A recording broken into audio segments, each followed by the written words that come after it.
Ok, boa noite, irmãos. A paz para todos. Eu quero louvar a Deus por estar com vocês. Esse culto está sendo gravado. Nós estamos hoje, dia 26, e são 18 horas e 34 minutos, quando nós estamos iniciando. Perdão, 27, olha isso. 27, nós estamos dia 27 de abril, agora são 18 horas e 34 minutos. E essa gravação vai ao ar amanhã pelo YouTube. A gente pode colocar os links também nas nossas outras redes, mas os irmãos vão receber as notificações ou a notificação pelo YouTube, os irmãos que já estão inscritos. Faço até aqui mais uma vez esse pedido, principalmente o pessoal da Ibero, que eu acredito que quase ninguém, se é que ainda há, não inscrito, que se inscreva, e os nossos amigos, as pessoas que eventualmente estão passando por aqui por mera curiosidade ou de repente caíram de paraquedas por aqui, se inscreva no nosso canal, dá uma curtida aí, ativa o sininho, comentem nas lives, ok? E nos acompanhem, tá certo? Eu quero agradecer a Deus pela vida dos irmãos que estão aqui na mídia, René e Ângelo, e por extensão, quero louvar a Deus pela vida de todas as pessoas que têm se envolvido ao longo de toda a pandemia, aqui nos bastidores, né? Tanto na mídia como o pessoal que tem trabalhado aqui na igreja. Essa é a mão invisível, né? Falando em termos de força-tarefa da igreja, os irmãos que continuam fazendo a manutenção, a limpeza, a organização, a higienização, a organização dos cultos em geral. Louvo a Deus pela vida dos ministros, né, desde os pastores, passando pelos músicos, os diáconos, o pessoal da escola bíblica dominical, não é, que tem se mantido firme e forte, inclusive o staff da ala infantil, do ministério infantil, ou os professores que têm trabalhado aí com as crianças pequenas, né, das mais variadas faixas etárias, né, as lideranças que têm trabalhado com os irmãos, né, com reuniões virtuais, quando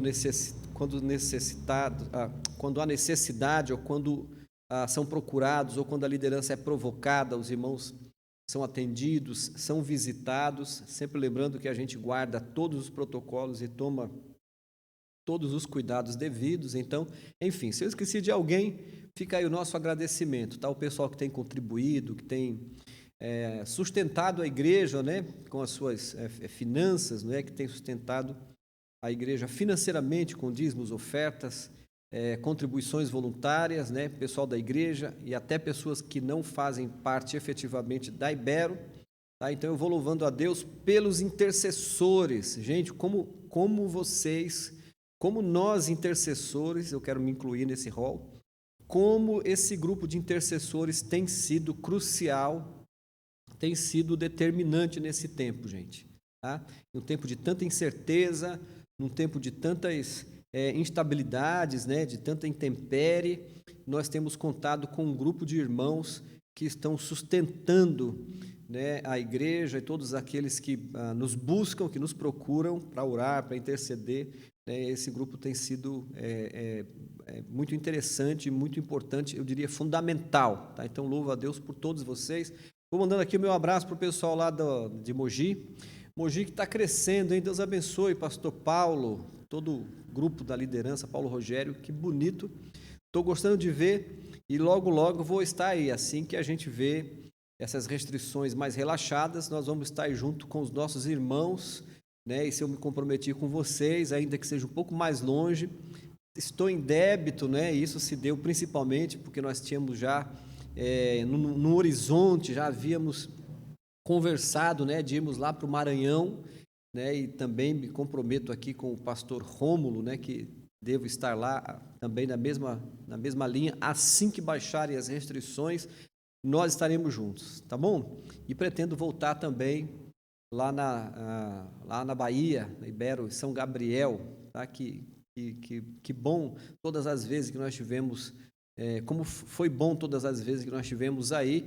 E a igreja aqui também está crescendo. Eu gosto de ouvir, irmãos, eu gosto de ouvir esses relatos, né? Pastor Everaldo disse que já tem que aumentar o número de cadeiras, né, porque não cabe ou porque não dá conta do pessoal, por dois motivos, né, um porque tem o distanciamento e outro porque o número de pessoas está crescendo, né, então nosso pessoal aqui do 9 de julho também, que tem aqui os seus elogios, né, uma igreja que tem se mantido forte no meio dessa tempestade, né, que já passou também por tantas situações, um grupo pequeno, né, reduzido de pessoas, mas um grupo tão fiel, e em breve nós estaremos retornando às nossas atividades presenciais. Já estou conversando com a evangelista Eliane, né, minha irmã, 2 vezes, e também com o nosso querido irmão Moisés, né, Kátia, e em breve a gente vai começar algumas ações já presenciais, tá? Dito isso, eu queria orar e falar sobre um assunto que eu acredito ser pertinente, né? Eu tenho procurado contextualizar as minhas pregações nesse sentido, né? Já tenho isso como, né, uma espécie de viga mestra no meu ministério, no que tange a questão da pregação e do ensino, procurar fazer uma contextualização, né, dos nossos ensinos, das nossas pregações, das nossas mensagens. E esse eu acredito que é um tema não só pertinente, mas um tema necessário, né, dada essa situação que a gente enfrenta, né, em nível mundial, essa situação pandêmica, e com todos os fatos, né, com todas as situações que vão desenhando, que vão delineando, né, todo esse período, né, da nossa história de um ano para cá, a história da humanidade, a história do nosso país, a história da igreja, a história das nossas famílias, a nossa história. Então, eu acho que esse é um tema que eu já me sinto até meio que atrasado em falar a respeito desse tema aqui. E como todas as vezes a gente fala a respeito disso, temas bíblicos, e dependendo do tema, alguns mais, outros menos, mas temas bíblicos, né, eles não são exaustivos, ou seja, há alguns temas que eles merecem muito mais consideração, muito mais aprofundamento, e eles merecem muito mais tempo, sobretudo, né, o que a gente não consegue, né, dadas as limitações, a gente não consegue fazer isso. E me ocorreu que eu falasse sobre a morte, né, até porque esse momento, como eu disse, é um momento que pede para a gente falar a respeito disso, ainda que seja um tema sensível, né? Eu vou fazer alguns comentários no decorrer do estudo. É um tema sensível, nós estamos todos em alerta, nós estamos bastante preocupados, apreensivos, muita gente à flor da pele, algumas pessoas já evitam até ver matéria de jornal e pesquisa e ouvir conversa, porque já ficam meio assustados. Todavia, eu vou procurar falar de uma maneira, primeiro, bíblica, não é? E, óbvio, circunscrita a uma teologia saudável e com muito cuidado, mas é importante que os irmãos, que as pessoas que vão ouvir, né, que vão ser alcançadas, que considerem o que a gente vai falar, porque a despeito de ser esse tema sensível, né, um tema que, né, causa uma certa ojeriza até, e eu vou tentar explicar por quê, inclusive bíblica, e também por uma via mais humana da coisa, não é? Dando uma pincelada, uma beliscada numa questão mais científica dessa questão, mas eu quero pedir para os irmãos entenderem que é necessário, a gente precisa falar a respeito desse tema, nesse tempo, né, que é um tempo bastante complicado para a gente e que está na pauta do dia. Sempre teve, mas hoje de uma maneira muito mais, né, a morte se fez de repente, né, muito onipresente nos últimos dias, nas últimas semanas, nos últimos meses, fazendo de forma regressiva, né, no último ano, né, está muito onipresente, assim, a gente tem percebido isso e eu quero ficar em dia com os irmãos. Como eu disse, eu me senti meio que em débito, meio em dívida, como pastor, como orientador da igreja, né? Me senti aí em débito de falar desse tema para contribuir, né?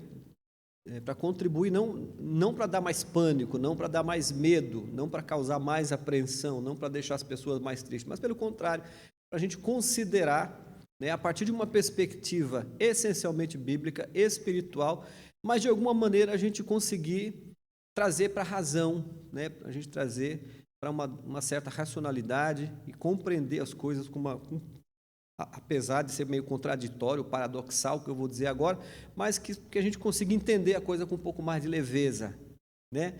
Vamos orar então, e na sequência eu vou falar sobre 5 fatos sobre a morte, né? Abordando 5 aspectos considerados sobre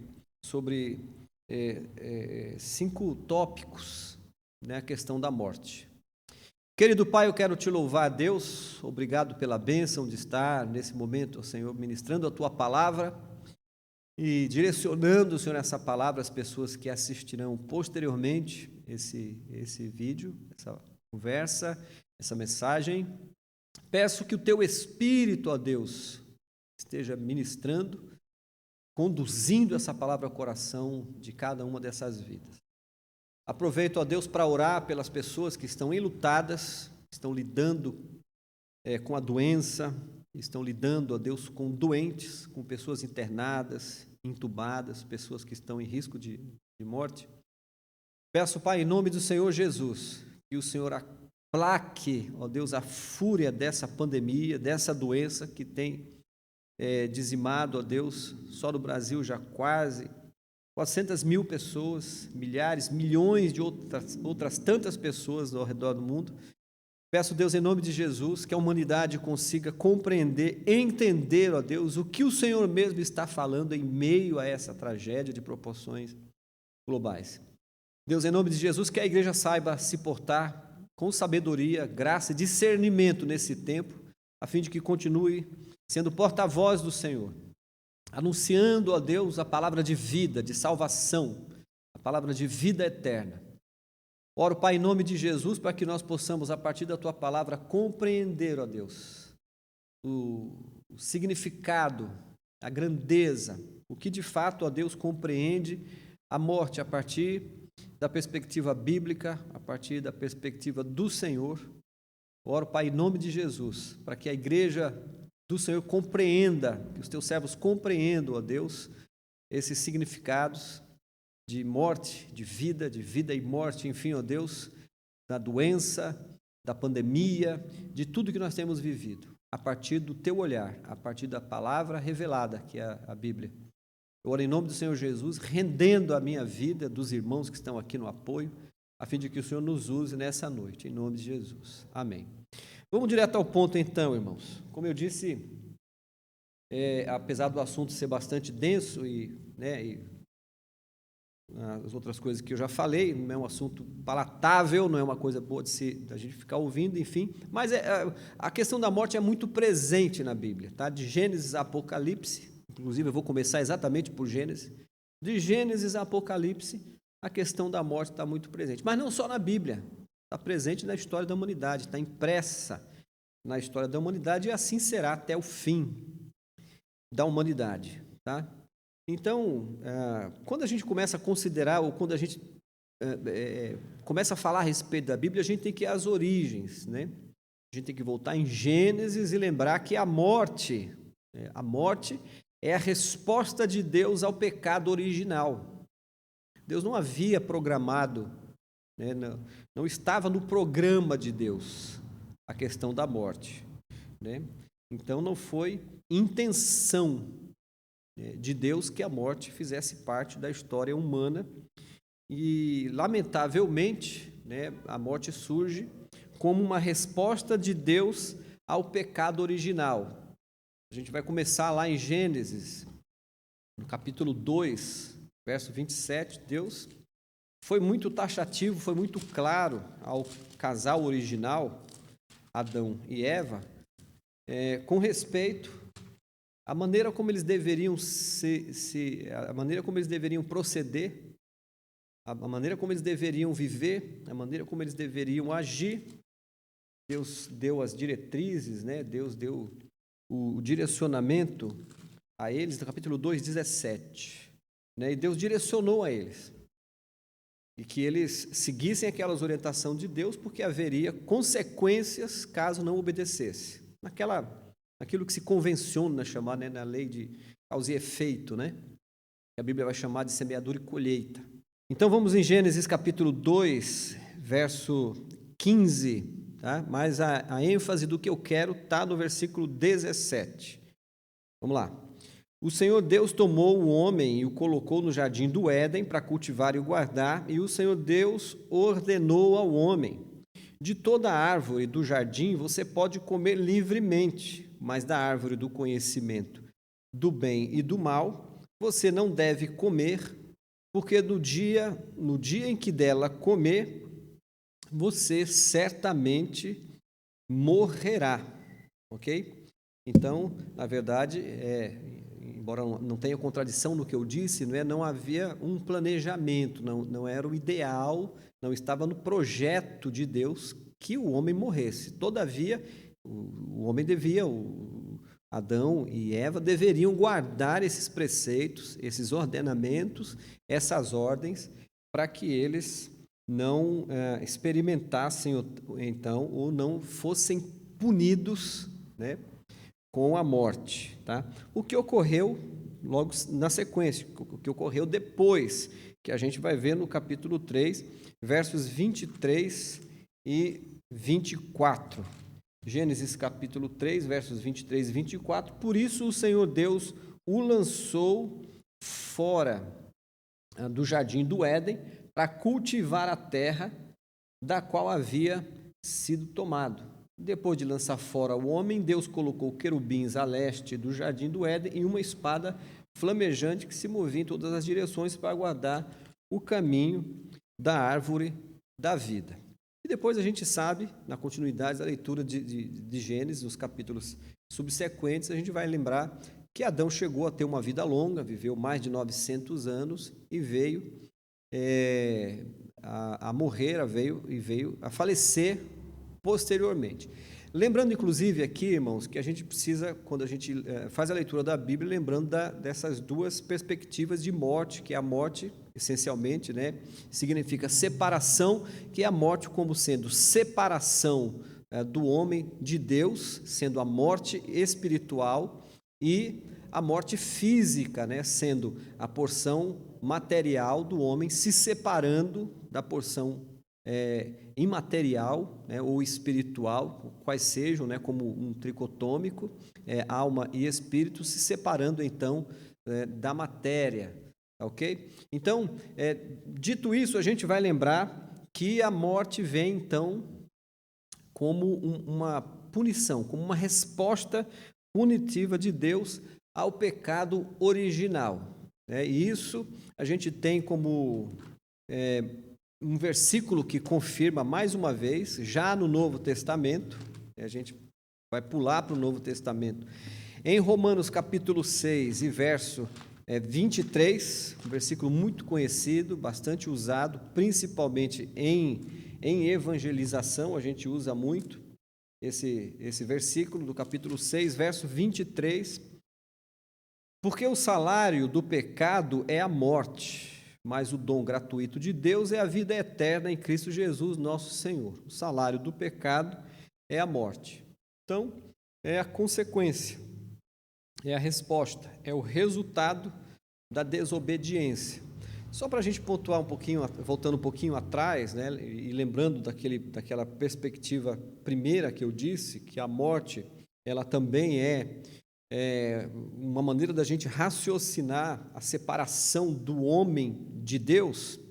Então, mesmo aquelas pessoas que ainda não partiram, né, que ainda não partiram desta vida, precisa lembrar que a morte espiritual deveria ou deve ser algo a se preocupar também, tá?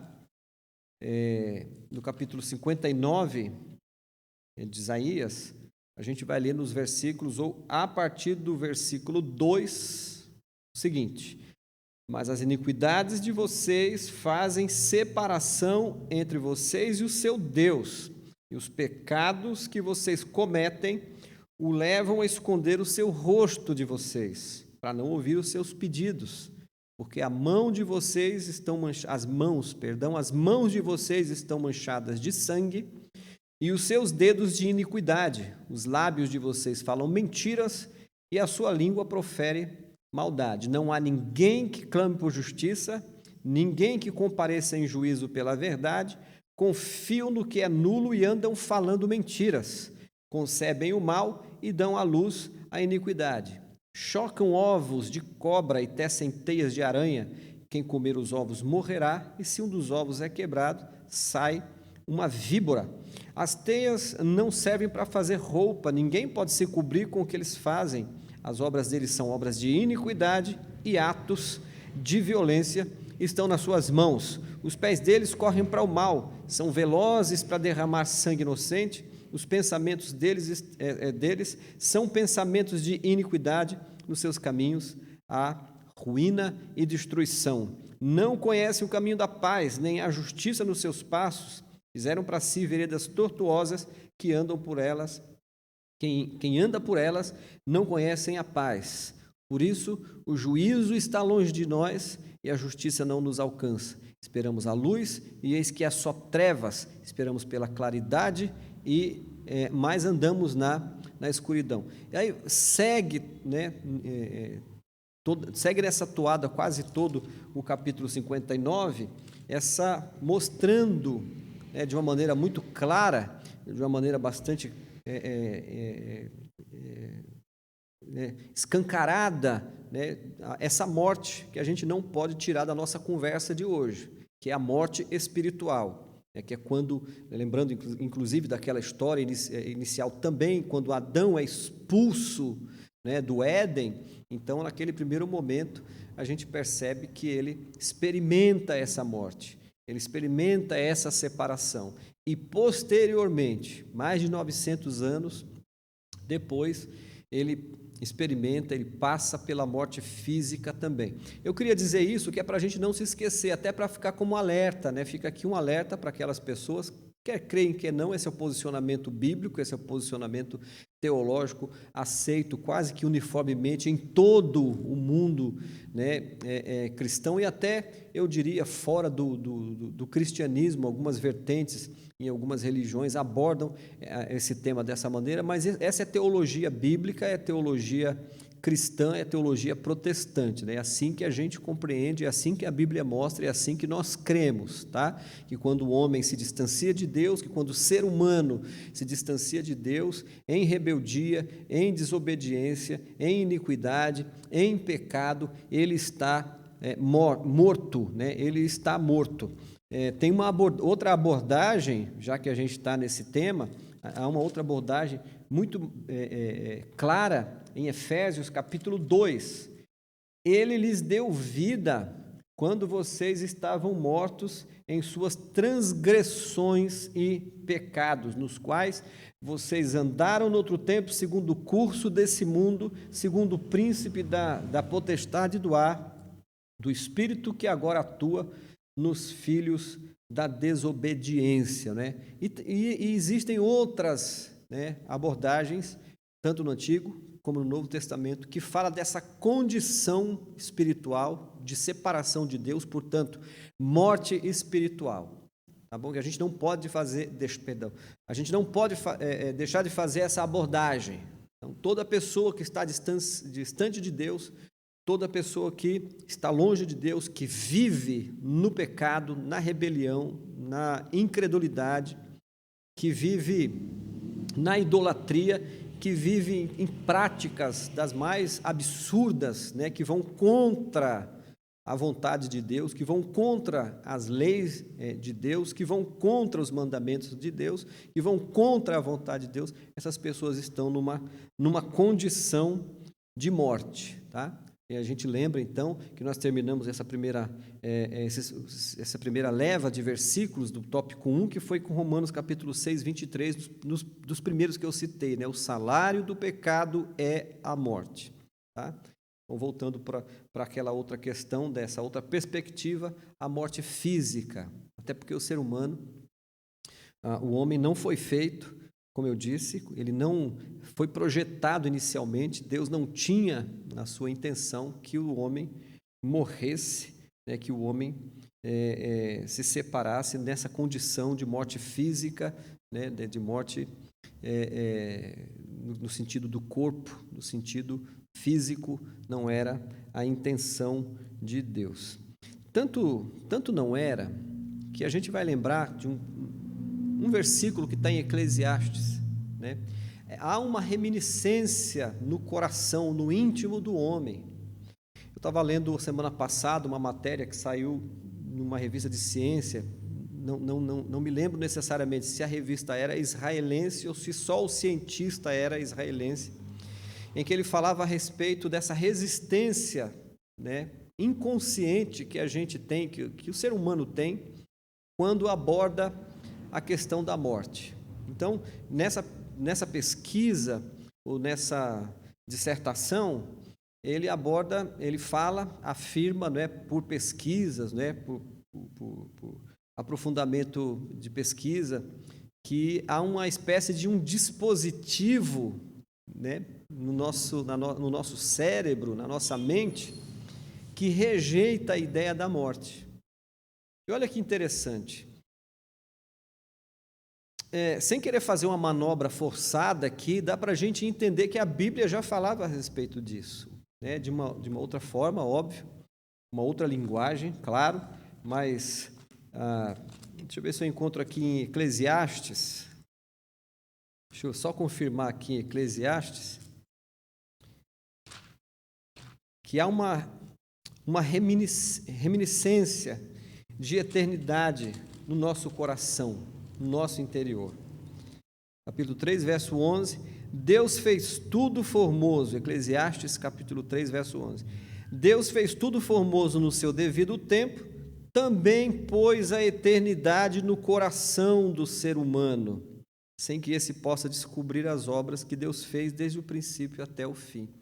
Então, nessa partícula do meio do versículo, dá para a gente depreender, dá para a gente cogitar essa possibilidade de que há essa reminiscência de eternidade nos nossos corações, essa sensação, né, do eterno ou da eternidade, ela é muito mais latente quando nós temos menos idade, tanto é que alguns jovens, eles pensam que vão ser para sempre jovens, né? Essa tendência, óbvio, ela vai ficando um pouco mais apagada no decorrer do tempo, conforme vai passando a idade, mas há essa reminiscência no nosso coração, né, de acharmos que nós somos eternos, mas de fato nós somos eternos, né? O ser humano, ele foi feito para a eternidade, então há essa impressão, há essa marca que persegue a vida do ser humano durante todo o tempo da sua existência. Quer creia, quer não creia, quer aceite, quer não aceite, o ser humano reluta, né, com essa ideia, com essa questão da morte, né, reluta com a questão da finitude. Eu tive pensando, inclusive, tentando entrar na mente, né, ou pensar como um ateu, é um exercício quase impossível para mim, né, que sou um crente, para mim que sou cristão e que vivo da fé, que vivo pela fé, que vivo para a fé, mas eu tentei fazer esse exercício, né, de raciocinar como um ateu, como um descrente ou como alguém que não acredita na vida após a morte, e eu cheguei à conclusão de que até mesmo essas pessoas, né, não quero que ninguém que pensa dessa forma se sinta ofendido ou achar que eu estou querendo ridicularizar ou menosprezar a sua inteligência, a sua capacidade de raciocinar, mas eu tendo a pensar que até mesmo essas pessoas, em algum momento das suas vidas, em algum período das suas vidas, nem que seja no último período das suas vidas, como a gente tem relatos históricos de ateus que no final da vida, eles, no limiar, né, entre vida e morte, aqui, se arrependeram e enfim, tiveram esses lances, né, de arrependimento e entender que a eternidade é algo que não se deve brincar, né? Então eu tendo a achar que até mesmo um ateu, que até mesmo um descrente, ou até mesmo uma pessoa que reluta com essa ideia, ele tem essa impressão no seu coração, em qualquer estágio ou em algum estágio da sua vida, nem que seja no último momento da sua vida, esse quê de eternidade, essa tendência, né, essa marca de eternidade está presente no coração dele, porque Deus, diz o versículo aqui, também pôs a eternidade no coração do ser humano. Então, como diria um amigo meu, lá da Bahia, no fundo, no fundo, no fundo, ele sabe que a eternidade é uma realidade, né? Ele só não consegue discernir, não tem a certeza. Eu vou falar um pouco disso quando eu chegar num ponto em que vai abordar essa temática. Ele só não sabe para onde vai. Ele só não tem a certeza que nós temos, aquele que vive em Jesus. Ele só não tem as convicções, né, que deveria ter, ou a convicção que deveria ter. Mas no fundo, no fundo, no fundo, no fundo, como diria meu amigo, lá na Bahia, pastor Jair Fernando, ele sabe que a eternidade é um fato, até aquele que não crê na eternidade. A segunda coisa, o segundo fato a morte é inevitável. Eu pensei um pouco também se colocaria esse ponto ou não, até porque o primeiro dá a impressão que ele já tira de letra esse segundo aqui. Mas é bom até, porque a gente pensar a respeito disso, né? Tanto a questão da morte física e, sobretudo, a morte espiritual, porque a gente tem algumas controvérsias no nível teológico, né? Falando a respeito de outras crenças e outras religiões. Há, por exemplo, uma corrente hindu ou hinduísta que fala do nirvana, que é a possibilidade de se alcançar um estágio de espiritualidade, enfim, em que a pessoa vence, inclusive, a morte e a finitude, né, em ciclos intermináveis, né, enfim, de vida após a morte, e reencarnar ou ressurgir, ou coisa parecida, que já belisca um pouco do espiritismo. O hinduísmo fala, o budismo, né, primeiro, e o hinduísmo fala a respeito do moksha, né, que é alcançar um estágio hiperelevado de iluminação, em que a pessoa vai encerrar o ciclo, né, de encarnações e reencarnações, e etc, etc. A gente entende, a partir da nossa teologia bíblica, da nossa compreensão bíblica, da compreensão da revelação das Escrituras, a gente entende que isso não tem absolutamente nada a ver. Até porque o cristianismo, já no catolicismo, né, no catolicismo apostólico romano, tem uma outra falácia, é a falácia do purgatório, né? De que a pessoa teria uma maneira de se redimir de alguma forma a partir ou após a morte. Vamos ver o que a Bíblia diz, né? A morte é inevitável, todo mundo vai morrer, né?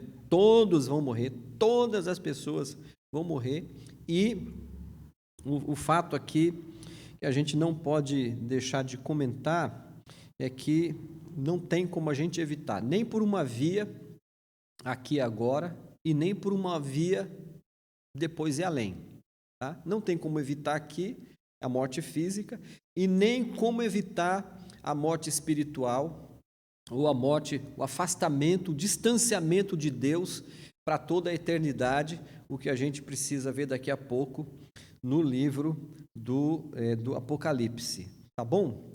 Então, vamos abrir a nossa Bíblia aqui em Romanos capítulo 5, verso 12. Romanos 5, 12.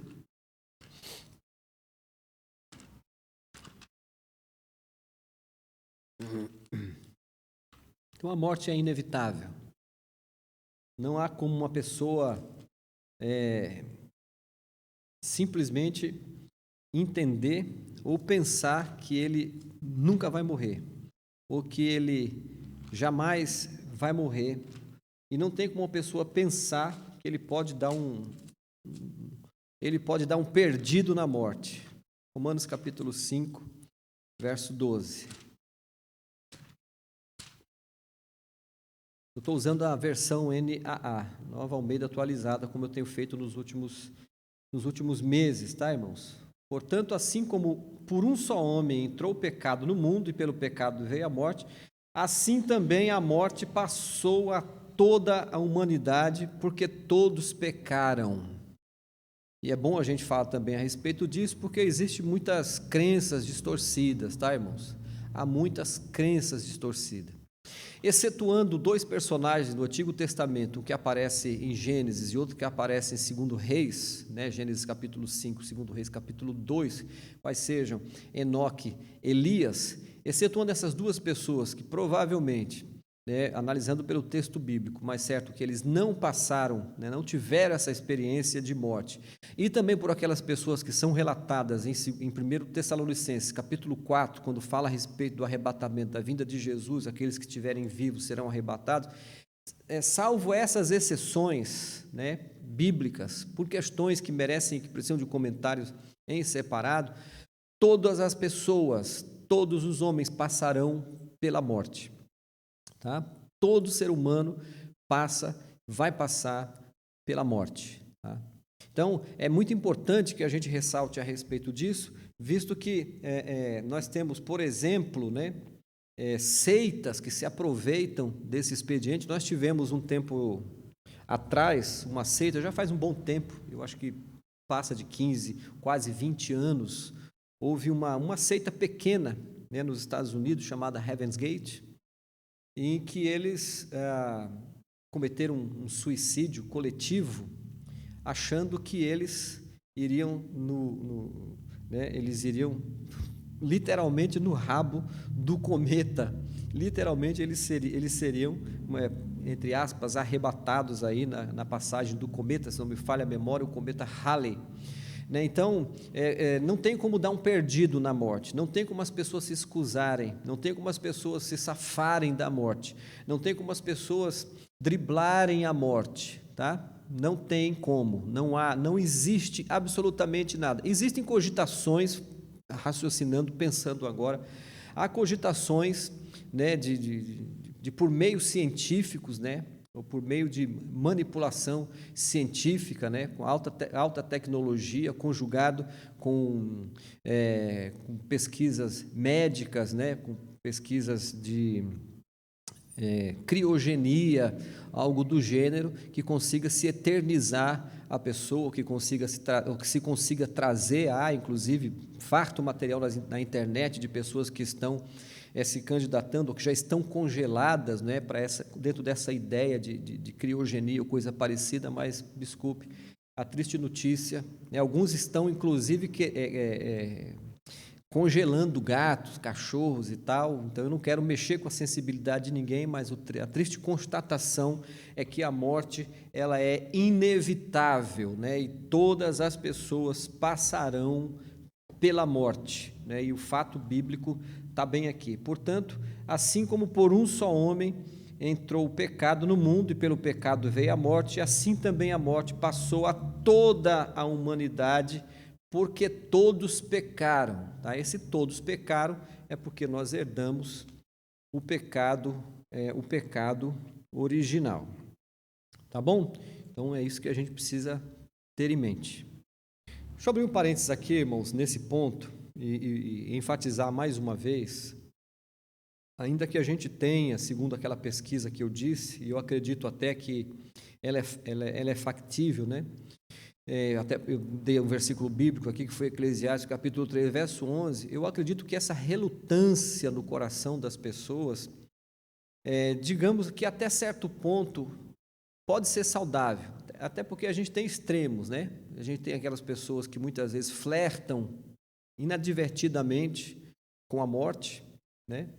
E eu não quero discutir aqui as patologias que levam a pessoa ao suicídio, mas algumas pessoas que brincam, né? E brincam perigosamente com a morte, esse é o extremo, né? Nós temos inclusive agora esse clamor, né? Em nível quase que mundial, a gente tem um clamor, isso é mais no Ocidente, né? Porque o Ocidente cada vez mais ateu, cada vez mais arreligioso, anticristão, antideus, antibíblico. O Ocidente tem flertado muito, né? Inclusive a gente tem visto esse clamor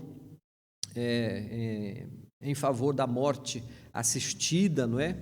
E as pessoas brincando nesse flerte perigoso com a morte, achando, entendendo, pensando que morreu, acabou, e eu vou falar sobre isso daqui a pouco.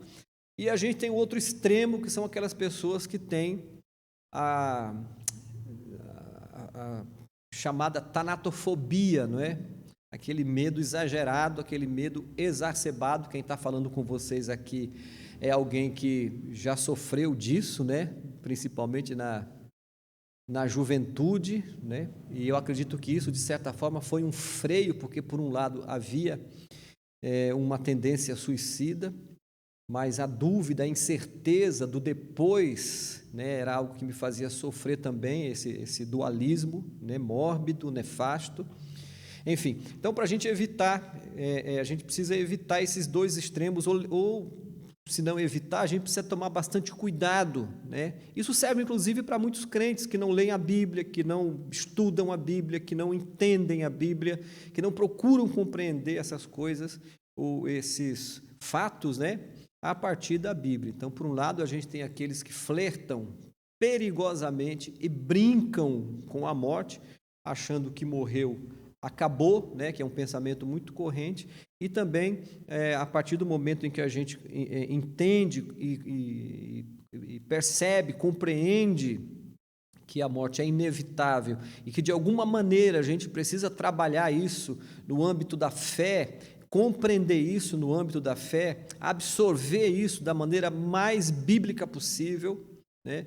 Mais evangélica no sentido dos evangélicos possível. Então a gente sai desse extremo também, a gente sai desse extremo e a gente vem para o centro, né, da compreensão bíblica, para a gente entender que a morte, no final das contas, ela não é tão assustadora, tão enigmática, ela não é nem tão poderosa assim como a gente imagina, e a gente vai destrinchar isso daqui a pouco, tá? E no terceiro ponto, eu acho que aqui a gente já consegue até dirimir um pouco dessa minha última fala, esclarecer um pouquinho mais da última fala. A morte não é o fim da existência, né? Então, por um lado, a morte não é o fim da existência. Ela acaba essa fala, esse fato, né, da morte não ser o fim da existência, acaba sendo uma péssima notícia para aquelas pessoas que relutam, né? Aquelas pessoas que resistem, insistem em resistir à mensagem do Evangelho, à mensagem da vida eterna, insistem na descrença, insistem na ridicularização da fé, em ofender as pessoas que creem. Então é uma péssima notícia. É uma péssima notícia porque não é o fim da existência. E em não sendo o fim da existência, aquelas pessoas que são raivosas, né? Aquelas pessoas que são bastante rancorosas em relação à fé, em relação a Jesus, em relação à Bíblia, em relação à mensagem, né, de vida eterna que Jesus trouxe. Ele disse: eu vim para que tenham vida, tenham abundância. É uma péssima notícia para você, que a gente vai ver já já numa passagem bíblica que infelizmente você vai ter que começar a pensar. Eu sugiro que você comece a pensar diferente. Por outro lado, a morte não é o fim da existência, é uma boa notícia, é uma excelente notícia, né, para acalmar o nosso coração, para acalmar os nossos corações, né, para nós, né, que cremos no Senhor Jesus, que temos o Senhor Jesus. Nós temos visto, né, irmãos muito queridos, né, que têm partido para a eternidade. Por outro lado, isso também traz para a gente, irmãos, um senso de responsabilidade de anunciar o Senhor Jesus, lembrando que as pessoas têm livre acesso à vida eterna com Deus em Jesus, a vida eterna, salvos, mesmo que ele estiver na iminência da morte, feito aquele ladrão que ladeava Jesus e no seu último momento se arrependeu. Eu tive, pelo menos, é muito claro na minha experiência de trabalhar em hospitais, né, uma experiência me marcou muito, pelo menos uma delas eu posso lembrar, e é muito clara na minha mente, de uma mulher em que eu tive a oportunidade de evangelizar. Na verdade, eu fui mais um instrumento para que aquela pessoa se reconciliasse, porque estava afastada do Evangelho, né? Ela estava em fase terminal, já contei esse testemunho aqui, 40 minutos aproximadamente, 40 minutos depois essa pessoa veio a óbito, né? Mas vamos dar uma lida então aqui, para a gente mostrar esses dois lados, em Lucas capítulo 16, versos 19 ao verso 31, que é a conhecida, famosa parábola do rico e do Lázaro, né? Do rico e do mendigo Lázaro, né? Vamos dar uma lida aqui e vamos falar um pouquinho a respeito disso. A morte não é o fim da existência. Aqui cai por terra, irmãos, principalmente aquela doutrina conhecida como aniquilacionismo, tá? Aqui cai por terra aquela ideia de que, na verdade, cai algumas doutrinas e alguns pensamentos aqui de algumas seitas e de algumas religiões, tá? Então, a morte não é o fim da existência, e a gente vai dar uma lida aqui no capítulo 16 de Lucas, verso 19 em diante. Ora, havia certo homem rico que se vestia de púrpura e de linho finíssimo, que se alegrava todos os dias com grande ostentação, e havia também certo mendigo chamado Lázaro, coberto de feridas, que ficava deitado à porta da casa do rico. Ele desejava alimentar-se das migalhas que caíam da mesa do rico, e até os cães vinham lamber-lhe as feridas. E aconteceu que o mendigo morreu e foi levado pelos anjos para junto de Abraão. Morreu também o rico e foi sepultado. No inferno, estando em tormentos, o rico levantou os olhos e viu ao longe Abraão e Lázaro junto dele. Então, gritando, disse: Pai Abraão, tenha misericórdia de mim e mande que Lázaro molhe a ponta do dedo em água e me refresque a língua, porque eu estou atormentado nesse fogo. Mas Abraão lhe disse: Filho, lembre-se de que você recebeu os seus bens durante a sua vida, enquanto Lázaro só teve males. Agora, porém, ele está consolado aqui, enquanto você está em tormentos. E, além de tudo, há um grande abismo entre nós e vocês, de modo que os que querem passar daqui até vocês não podem, nem os de lá passar para cá, perdão. Então o rico disse: Pai, eu peço que mande Lázaro à minha casa paterna, porque tenho 5 irmãos, para que lhes dê testemunho, a fim de que não venham também para esse lugar de tormento. Abraão respondeu: Eles têm Moisés e os profetas, ouçam-nos. Mas ele insistiu: Não, pai Abraão, se alguém dentre os mortos for até lá, eles irão se arrepender. Abraão, porém, lhe respondeu: Se não ouvem a Moisés e os profetas, também não se deixarão convencer, mesmo que ressuscitasse alguém dentre os mortos. Tá? Então, como eu disse, nesse fato de que a morte, nesse aspecto de que a morte não é o fim da existência, é uma triste notícia e algo a se preocupar para aquelas pessoas que não têm a convicção, que não têm a salvação, ou a certeza da salvação, que não têm a convicção, refazendo a frase, que não têm a convicção e a certeza da salvação. É algo a se preocupar, né? E é algo para alentar o coração daquelas pessoas que uma vez entregaram, e de uma vez por todas entregaram as suas vidas ao Senhor Jesus. Algo que não é novidade no Novo Testamento, tá, gente? Eu vou pegar algumas referências do Antigo Testamento, começando por Daniel, profeta Daniel, capítulo 12. Profeta Daniel, capítulo 12, verso 2: Muitos dos que dormem no pó da terra ressuscitarão, uns para a vida eterna, falando a respeito do corpo, ok? Do corpo, nesse sentido, tá? A gente vai ter que lembrar aqui, inclusive, essa questão de quando a Bíblia fala a respeito do dormir, aqui está se referindo ao corpo na sepultura. Muitos dos que dormem no pó da terra ressuscitarão, uns para a vida eterna e outros para a vergonha e horror eterno. Tá? Isso vai ser repetido um pouco mais à frente, em Apocalipse nós vamos encontrar isso, não vou citar agora, mas a gente vai encontrar, me parece que no capítulo 20 do Apocalipse você vai encontrar isso. Tá? E aqui eu queria fazer um comentário, inclusive, a respeito disso, que quando a gente lembrar que a morte não é o fim da existência e que é uma péssima notícia para aqueles que não creem, que não entregaram, que não confiaram as suas vidas ao Senhor Jesus, e uma boa notícia para aqueles que creem em Jesus. A gente tem isso relatado também em dois momentos distintos na Bíblia, em versículos que são isolados, né, que estão bastante distantes, temporalmente falando, mas que dá um alívio, gente. Quando eu leio o Salmo 116, por exemplo, quando eu leio o Salmo 116, verso 15, dá um sossego, eu não me recordo, não consigo quantificar a essa altura do campeonato, não que eu tenha feito tantos cultos fúnebres assim ao longo da minha vida, né? Embora seja um tempo já quase 3 décadas de pastorado, mas eu me lembro da primeira vez em que eu fiz que eu ministrei num velório, né?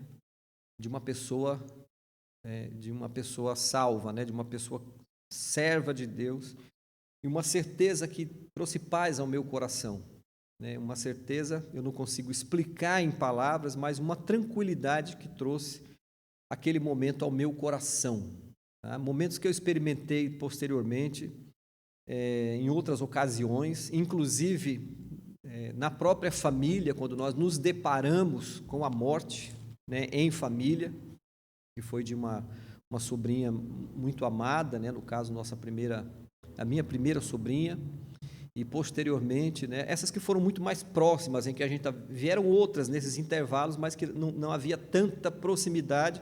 Nós sofremos, mas não sofremos com a mesma intensidade, né, aquilo que o luto traz, mas, por outro lado, uma paz, uma certeza no coração, como e quando da morte do meu velho pai, né, que partiu.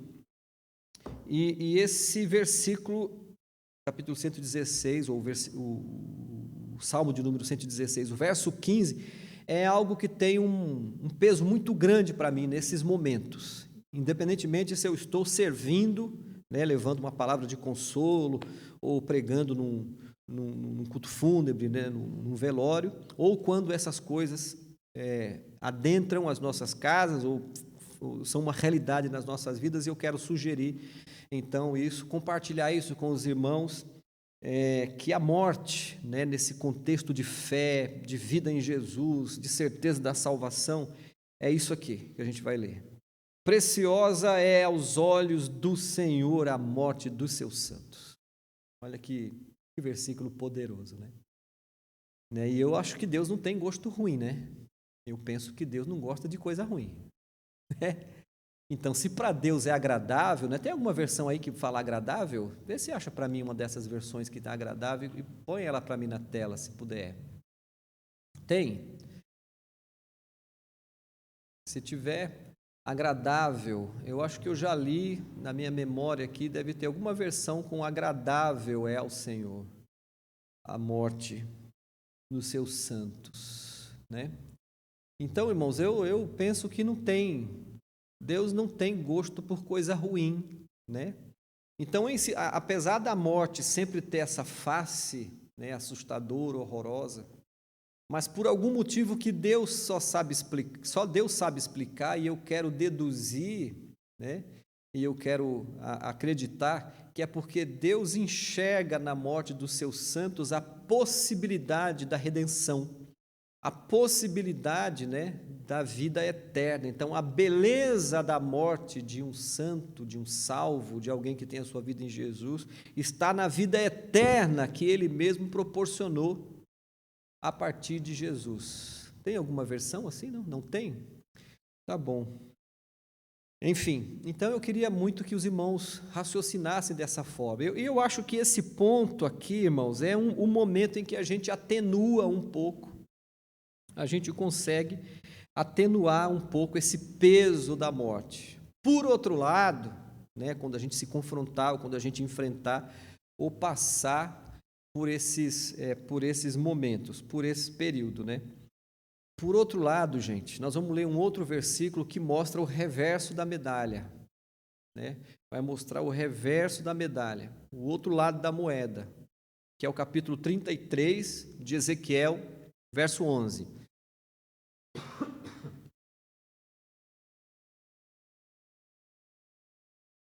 Ezequiel, capítulo 33, verso 11.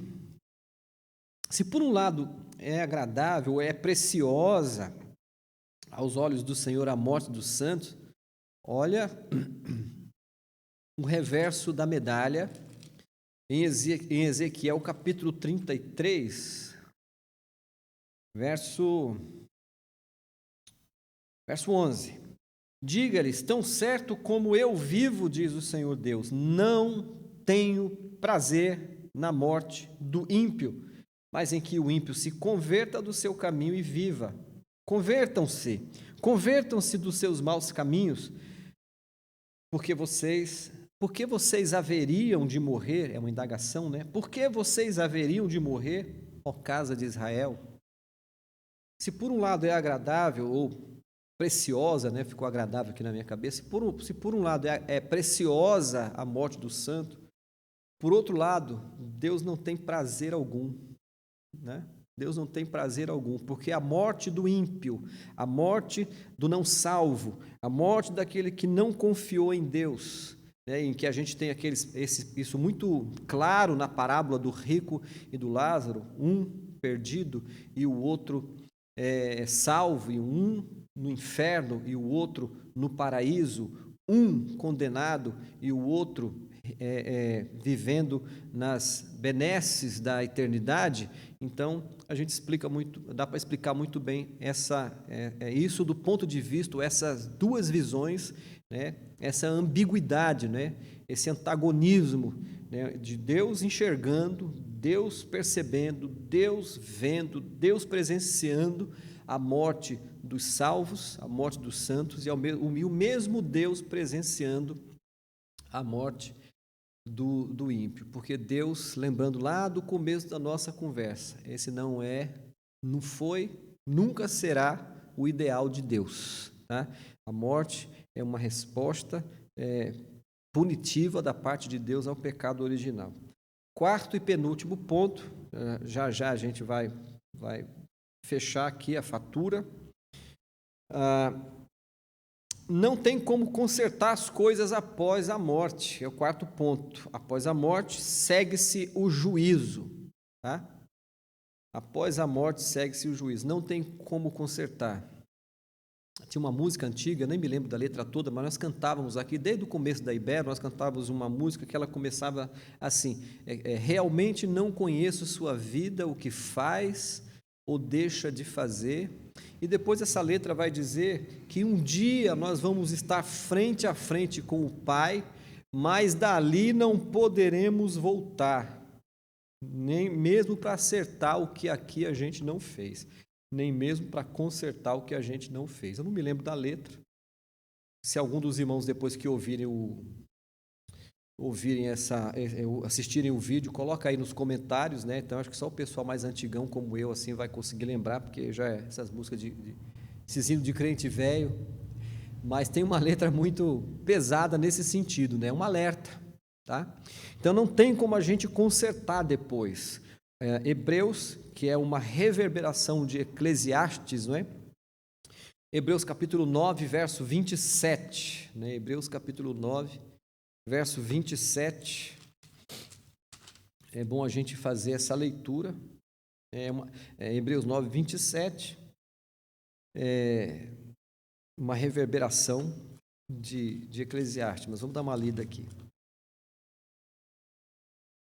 Hebreus 9, verso 27. Isso aqui vai, inclusive, derrubar aquela doutrina, aquele ensino, né, espírita de que as pessoas morrem e depois elas reencarnam, depois elas voltam, né, para expurgar, não é, ou para pagar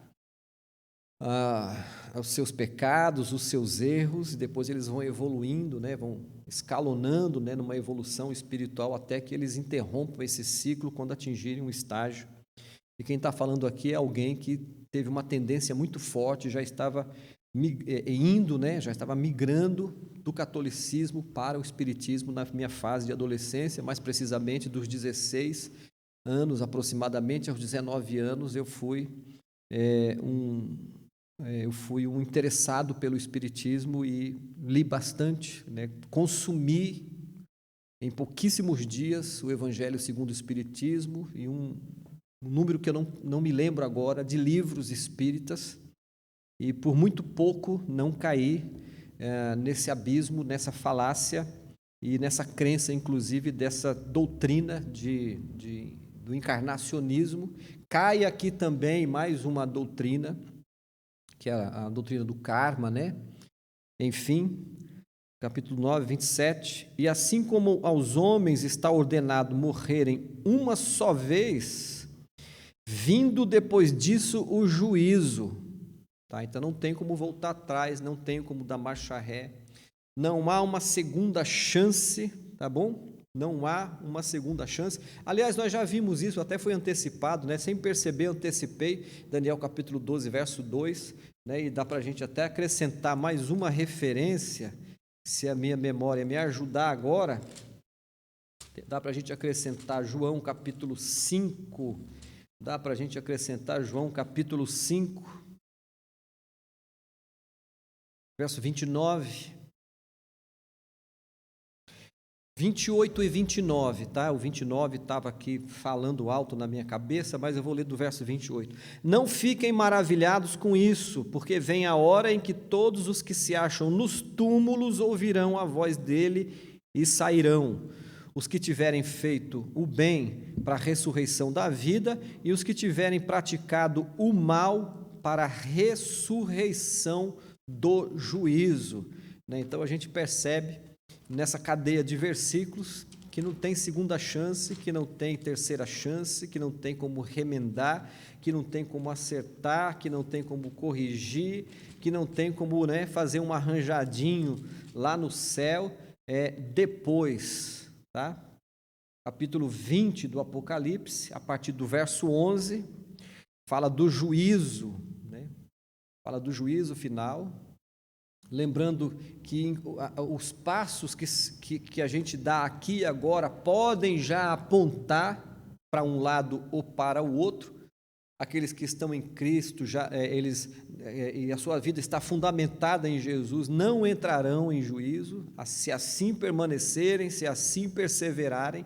E aqueles que insistirem, isso tem que ficar muito claro, e aqueles que insistirem na sua incredulidade, na sua relutância, na sua resistência, né, em relação a Deus, né, aqueles que permanecerem nessa atitude de rebeldia contra Deus, já vive no prenúncio, o juízo já começa aqui agora, né? Ao passo que aqueles que aceitam Jesus passaram da morte para a vida, aqueles que rejeitam Jesus estão em condenação, tá? A gente pode buscar algo também aqui no Novo Testamento, em João capítulo 3, né, naquele capítulo que é muito longo, que descreve aquele encontro de Jesus com Nicodemos, mas no contexto do meio para o fim, a gente vai percebendo quando Jesus fala de maneira muito forte a respeito dessa condenação, né, desse juízo, desse peso de juízo que já começa por aqui. Mas deixa eu ler um pouco aqui para a gente dar mais uma enxertada nesse pensamento, no livro do Apocalipse, capítulo 20, verso 11 em diante. Vi um grande trono branco, aquele que está assentado nele. A terra e o céu fugiram da presença dele e não se achou lugar para ele. Vi também os mortos, os grandes e os pequenos, que estavam em pé diante do trono. Então foram abertos livros, ainda outro livro, o livro da vida, foi aberto, e os mortos foram julgados, segundo as suas obras, conforme o que estava escrito nos livros. O mar entregou os mortos que nele estavam. A morte e o inferno entregaram os mortos que neles havia, e foram julgados, um por um, segundo as suas obras. Então a morte e o inferno foram lançados no lago de fogo. Essa é a segunda morte, o lago de fogo. E se alguém não foi achado inscrito no livro da vida, esse foi lançado no lago de fogo. Tá, então, após a morte, segue-se o juízo. Após a morte, então, não há nenhuma chance, não há nenhuma possibilidade de remissão, não há nenhuma possibilidade de que essa pessoa seja salva após ele deixar esse corpo, após ingressar na eternidade. João capítulo 3, então, verso 16, que também faz esse paralelo entre a possibilidade de você... E por que é bom dizer isso, né? Antes de eu completar meu pensamento. Por que dizer isso? Porque tem gente que fala assim, o fulano se acha melhor do que os outros porque ele é salvo. Não, um crente não se acha melhor do que o outro, né? Ele se acha melhor do que o outro para dizer que é salvo, né? Assim que as pessoas dizem. Não é isso. A questão é que o crente ele tem a certeza absoluta, um crente convertido, nascido de novo, que teve essa experiência real, genuína com Jesus, ele tem a certeza de que ele é salvo. Eu tenho certeza de que eu sou salvo. Se isso parece arrogância, presunção, se isso parece para as pessoas que é uma coisa, que é doideira, que é loucura, eu às vezes, desculpa, mas às vezes eu tendo a pensar que a pessoa não raciocina muito bem, porque ele tem certeza que o filho dele nasceu corintiano, acabou de nascer, ele tem certeza que o filho dele é corintiano. Por que eu não posso acreditar, né? Por que eu não posso acreditar que eu sou salvo e a pessoa pode acreditar que o filho que acabou de nascer, né? Eu usei corintiano aqui porque o corintiano é o time que vem na minha cabeça. Depois é São Paulino, palmeirense, santista, o que for. Então a pessoa pode ter certeza absoluta, ele pode ter uma convicção absoluta de que ele vai ficar famoso. E eu não posso ter a certeza absoluta de que eu vou para o céu, né? Então, se por um lado você pode acreditar e ter certeza absoluta de que o seu filho recém-nascido é corintiano e quando ele chega nos 15 anos ele vira São Paulino, aí é um problema seu, é uma questão muito pessoal, né? Agora eu tenho certeza, e eu tenho certeza também que muita gente que está assistindo agora, que vai assistir esse vídeo, ele tem certeza absoluta de que ele está salvo em Jesus. Da mesma maneira, como eu tenho a certeza absoluta que muitas pessoas não têm certeza nenhuma, tá?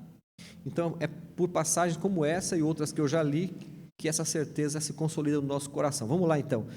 Porque Deus amou o mundo de tal maneira que deu o seu Filho unigênito para que todo aquele que nele crê não pereça, mas tenha vida eterna. Porque Deus enviou o seu Filho ao mundo não para que condenasse o mundo, mas para que o mundo fosse salvo por ele.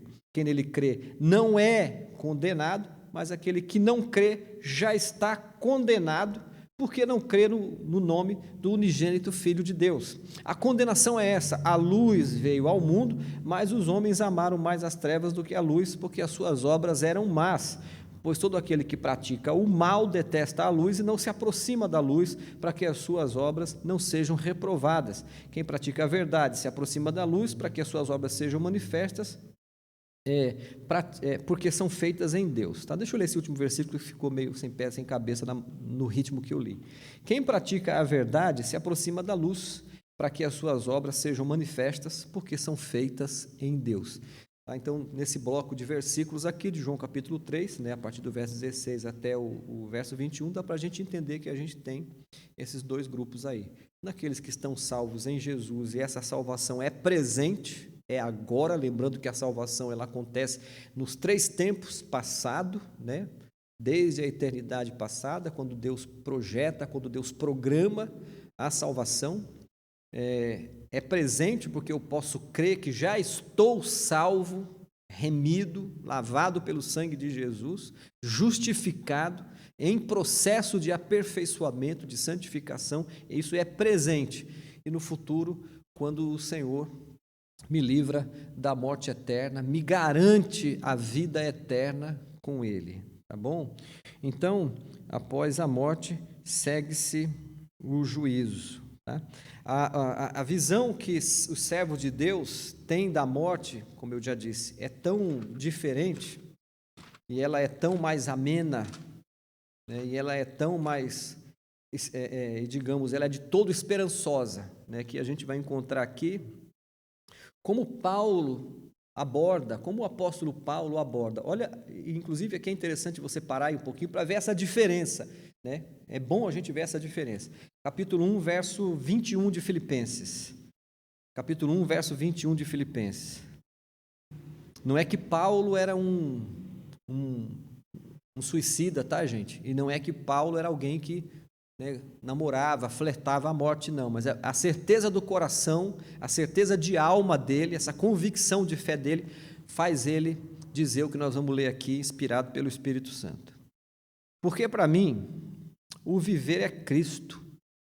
Essa é uma das frases mais impactantes para mim dos escritos de Paulo, né? Nessa matéria, nessa questão alusiva à morte. Olha que interessante, mais uma vez. Porque para mim o viver é Cristo e o morrer é lucro. Eu queria indicar, inclusive, para vocês aqui, irmãos, um vídeo, né? É só você colocar no buscador, tá? Coloca no buscador lá. A última fala, eu coloquei assim, a última mensagem do pastor Russell Shedd antes de morrer, tá bom? O pastor Russell Shedd foi um missionário aqui no Brasil, né, que serviu aqui por várias décadas, reconhecidíssimo, professor renomado, doutor em teologia. Inclusive pessoas aqui da igreja foram alunas dele. Tá? Eu tive a oportunidade de conhecê-lo pessoalmente, estar pelo menos 3 vezes com o pastor Shedd, conhecido também pela Bíblia Shedd, que o seu genro, se não me falha a memória, o seu genro editou e publicou em homenagem ao sogrão. Mas eu lembro do pastor Russell Shedd com câncer, né, um câncer em estado já... Ele já era idoso, mas o câncer já estava em processo de metástase. E ele gravou um dia um vídeo, não sei exatamente se era o pastor da igreja dele, uma igreja batista, e ele manda essa última mensagem que ele fala sobre esse processo de morte em que ele está passando, e como é bonito ele falar a respeito da questão da morte. Ele fala da dor, das dores que ele está sentindo, né? Mas ele fala sobre estar feliz, ele fala sobre como ele estava feliz, tá, irmãos? Então, no coração de alguém que serve a Jesus, que conhece a Jesus, que vive por, para, com, em, através de Jesus, a morte não assusta, não. A morte não intimida, não. A morte não faz a gente ficar no desespero, não. Tá? Então, que o Espírito Santo pegue esse versículo que a gente leu agora, o viver é Cristo, o morrer é lucro, e faça uma realidade do nosso coração, nesse tempo em que a gente está lidando quase que diariamente. Lembra que eu falei que a morte, nesse momento, ela é onipresente, né? Quase que a gente cheira, sente o hálito, sente o fedor da morte. E o mesmo Paulo, né, no final da vida dele, um versículo muito conhecido, bastante conhecido, que é o 2 Timóteo, capítulo 4, né, versos 7, verso 8, 2 Timóteo, capítulo 4, verso 7, 2 Timóteo, capítulo 4, versos 7 e 8. Quanto a mim, já estou sendo oferecido por libação. Ou seja, em outras palavras, ele está dizendo, daqui a pouco eu vou morrer. Tá? O tempo da minha partida chegou. Há controvérsias, né, de estudiosos, alguns dizem que ele durou mais algum tempo, outros dizem que ele já ia morrer mesmo, ia ser, enfim, sacrificado, ia ser morto. E aí ele diz, na continuidade do versículo 8, desde agora me está guardada a coroa da justiça que o Senhor reto juiz me dará naquele dia, e não somente a mim, mas a todos os que amam a sua vinda. Vem como o peso da morte, ele começa a ficar mais suave, mais leve, mais ameno, e como a morte já não é uma coisa tão assustadora, tão amedrontadora, tão intimidadora, né? E é assim que a gente precisa encher o nosso coração.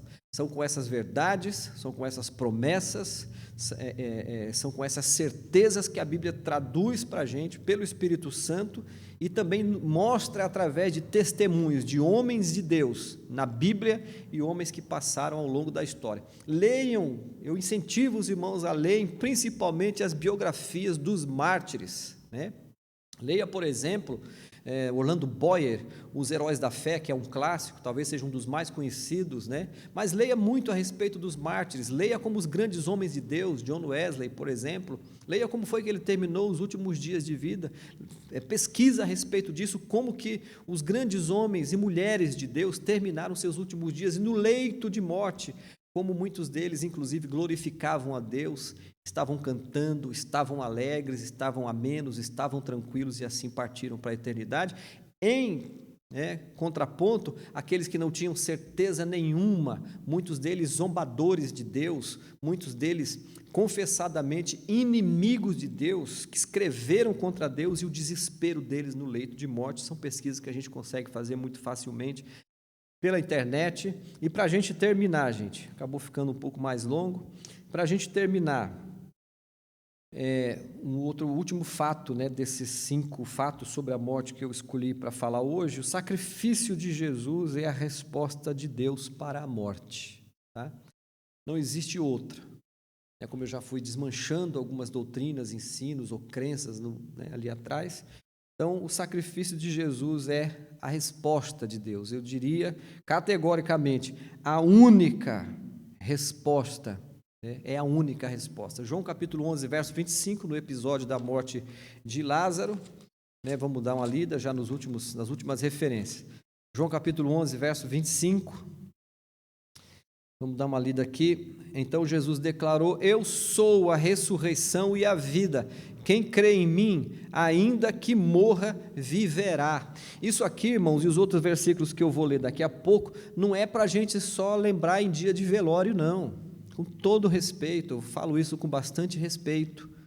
A gente não tem que lembrar de versículos disso só quando os parentes da gente morrem, não. Ou quando um amigo morre, quando o vizinho morre, ou quando a gente lê as manchetes desses dias, que estão muito presentes, no nosso cotidiano recentemente. Esses versículos precisam estar presentes no nosso dia a dia, no nosso coração. Todas as vezes, quando nós estivermos depressivos, quando nós estivermos com medo, quando nós nos depararmos com a própria morte, que seja distante, ou que vierem pensamentos ruins, nebulosos, sombrios, pensamentos digamos assim, mórbidos, Resolve isso com versículos e com passagens como essas que eu já li, com essas certezas que a gente já deu aqui, e com Jesus dizendo: eu sou a ressurreição e a vida, quem crê em mim, ainda que morra, viverá. Isso aqui é um antídoto, irmãos, é um remédio para que a gente lide cotidianamente, diuturnamente, com essa questão da morte. Uma outra passagem, que é em 1 Coríntios capítulo 15, versos 54 e 56, em que fala sobre Jesus como aquele que derrotou a morte. Então a morte não tem poder nenhum, absolutamente nenhum, não teve poder nenhum sobre Jesus e não tem poder sobre nós, a não ser a morte física, como a punição, como a resposta ao pecado original. A morte eterna, a separação eterna de Deus, não tem poder sobre os filhos de Deus, sobre aqueles que nasceram de novo, porque esse poder foi totalmente aniquilado lá na cruz. Capítulo 15, verso 54 ao verso 56, de 1 Coríntios, capítulo 54 a 56. E quando esse corpo corruptível se revestir de incorruptibilidade, o que é mortal se revestir de imortalidade, então se cumprirá a palavra que está escrita: tragada foi a morte pela vitória. Onde está, ó morte, a sua vitória? Onde está, ó morte, o seu aguilhão? O aguilhão da morte é o pecado, e a força do pecado é a lei. Vou acrescentar o 57. Graças a Deus que nos dá a vitória por meio de nosso Senhor Jesus Cristo. O pessoal costuma muito usar esse versículo aqui quando ele conquista alguma coisa, né? Quando ele alcança alguma coisa. Mas a conquista aqui é a morte. É a conquista, né, sobre esse flagelo, né, que assola, né, que paira sobre a humanidade, né, e que para nós a morte física continua sendo uma realidade nesse sentido, já não tão assustadora como é ou como pode ser para muitas pessoas descrentes, mas muito mais para nós, irmãos. Essa certeza se consolida, essa tranquilidade e esperança se consolidam quando nós entendemos que a morte eterna, né, que a morte eterna foi aniquilada na cruz do Calvário e que nós não temos nenhum risco, se assim, repito, permanecermos em Jesus, perseverarmos em Jesus, seguirmos com Jesus até o fim dos nossos dias, né? Então, certamente, nós não temos nada a temer em relação à morte, porque a morte foi tragada pela vitória da cruz, e o texto, inclusive, usa essas duas perguntas, né, retóricas, né? Usa essas duas perguntas retóricas, que elas se respondem. Onde está, ó morte, a sua vitória? Onde está, ó morte, o seu aguilhão? É como se a vitória de Jesus sapateasse na cara da morte, numa linguagem bem comum dos nossos dias. E por último, Apocalipse, capítulo 1, verso 18, e eu termino por aqui, tá, irmãos? Agradecendo para quem ficar até o fim, embora o vídeo ficando na internet, quem quiser, o pessoal que quiser pode assistir por partes, assistir depois assistir de novo. Enfim, capítulo 1, verso 18 de Apocalipse. Ao anjo da igreja em Tiatira, é 1,18, eu estou no 2,18, olha isso, que viagem. Capítulo 1, verso 18. Não tenha medo, eu sou o primeiro e o último, e li um pedacinho do 17, aquele que vive, estive morto, mas eis que estou vivo para todo sempre e tenho as chaves da morte e do inferno. Então não tem como temer, né? Então leiam de novo esse versículo e todos os outros e todas as passagens e conectem com outras passagens da Bíblia, se você tem uma Bíblia de estudo.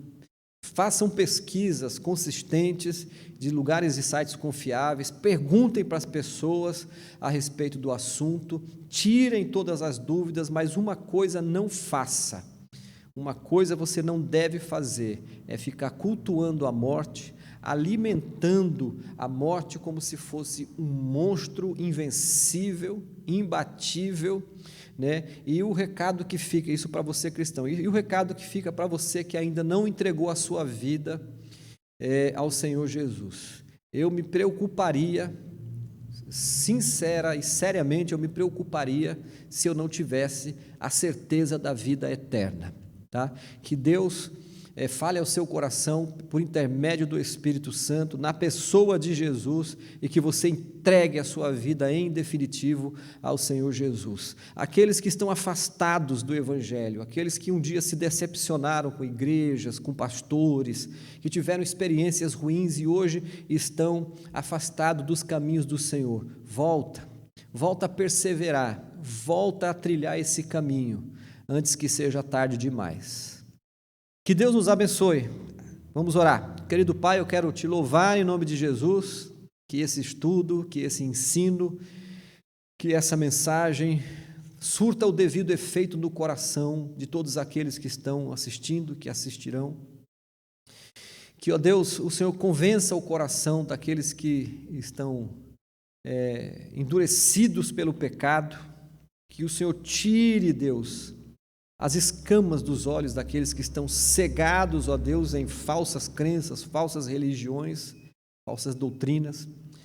Que o Senhor, ó Deus, consolide, fortaleça os teus servos, ó Pai, que estão lidando com o luto, com a morte, que estão na iminência da morte, para que perseverem, para que continuem, ó Deus, firmes e creiam. Creiam, ó Deus querido, que o Senhor nos deu a vida eterna, que o Senhor nos garante, ó Deus querido, a vida junto contigo, a vida, ó Deus, que nunca mais vai se acabar, a vida abundante. Pai, em nome de Jesus, que essa pregação, que essa fala, Que esses versículos, essas passagens, que a tua palavra, Deus, venha enxugar o pranto do coração daqueles que ainda estão sofrendo porque tiveram que enterrar alguém há pouco tempo. E que tire, ó Deus, o susto, o medo, o espanto daqueles, ó Pai, que estão convivendo com essa realidade, tanto pessoalmente como de pessoas amadas.